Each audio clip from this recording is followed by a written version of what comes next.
այդ հիշատակությունը չկար Արցախի եւ Շուշիի մասով։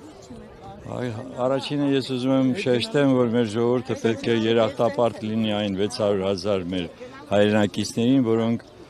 մասնակցեցին մեծ հայրենական պատերազմին եւ մեծ ներդրում ունեցան մեր ազատագրման հարցում։ Ֆաշիզմի դեմ պայքարը նույնն էր, ինչ որ Օսմանյան Թուրքիայում կատարված ցեղասպանությունը, նույն գաղափարախոսությունն էր։ Այնպես որ այսօրվա օրը պետք է մենք միշտ հիշենք եւ միշտ պետք է առաջին հերթին գանք նրանց հիշատակը հարգելու։ Երկրորդը իհարկե այն, որ մենք Շուշիի ազատագրումը եւ ընդհանրապես Արցախյան պատերազմում, Արցախյան ազգային ազատագրական պայքարում հայ ժողովուրդը միասնաբար կարողացավ հաղթանակի հասնել, սա այնքան թանկ արժե, որ մենք հիմա նույնպես պետք է այդ հիշողությունը պահպանենք եւ գործողություն անենք։ Իհարկե այս իշխանությունների օրոք այդպիսի բան չի լինի։ Մենք արդեն հասկանում ենք, ինքը վաղը պատրաստվում է Եվրոպայի օր նշել։ Ինչ է, որն է տարբերությունը։ Ամսի 9-ն է եղել հաղթանակի օրը։ Հիմա նա անցնում է իբր թե նոր, ուրեմն ես չգիտեմ ինչին է անցնում, այդ իրոք անհասկանալի է։ Եվ այս պայմաններում թշնամացնել մեզ այդպիսի երկիր, ինչպիսին Ռուսաստանն է, սա ոչ թե անմտություն է, սա ուղղակի իրականում դավաճանություն է, որովհետև չի կարելի, կարող ես դու հրաժարվել, կարող ես դու դառնալ ինքնաբավ պետություն եւ որը շատ ավելի ճիշտ կլիներ,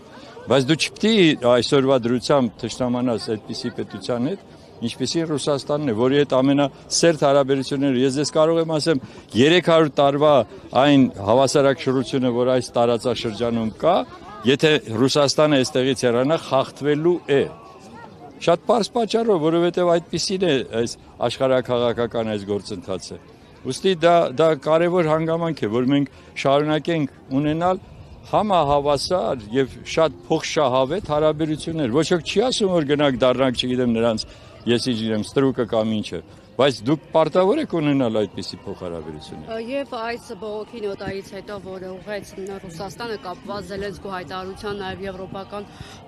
քաղաքի գագաթնաժողովի հետ, սա նաև որոշ վերլուծաբաններ այսպես համարում են Ռուսաստանի կողմից Հայաստանի ներքին գործերին միջամտություն, ինչու Հայաստանը իրավունք չունի իր ինքնիշխան ազատ տարածքում հյուրընկալել նրանց, ում ցանկանում է։ Իսկ ով է ասում, որ իրավունք չունի։ Հարցը ու իրավունքի խնդիրը չէր, այլ հարցը նրանում էր, թե ինչպիսի վերաբերմունք կար այդ դեպքում քո դաշնակից պետության նկատմամբ, որ դու թույլ ես տալիս, որ գա Զելենսկին այստեղ եւ այստեղից հոխորտա, թե ասի ես կարող եմ Կարմիր հրապարակը համապատասխան ձևով հարվածեմ։ Սա է հարցը։ Եթե դուք ուզում եք լինել ինքնուրույն ինքնիշխան, հիանալի, շատ ավելի լավ, բայց այդ ինքնիշխանությունն էլ ունի իր սահմանները եւ իր էթիկան, ես կասեի։ Դրա մասին է խոսքը եւ Ռուսաստանը ճիշտ է ասում, դե այդ դեպքում հրաժարվեք դաշնակից գաղափարից, դաշնակից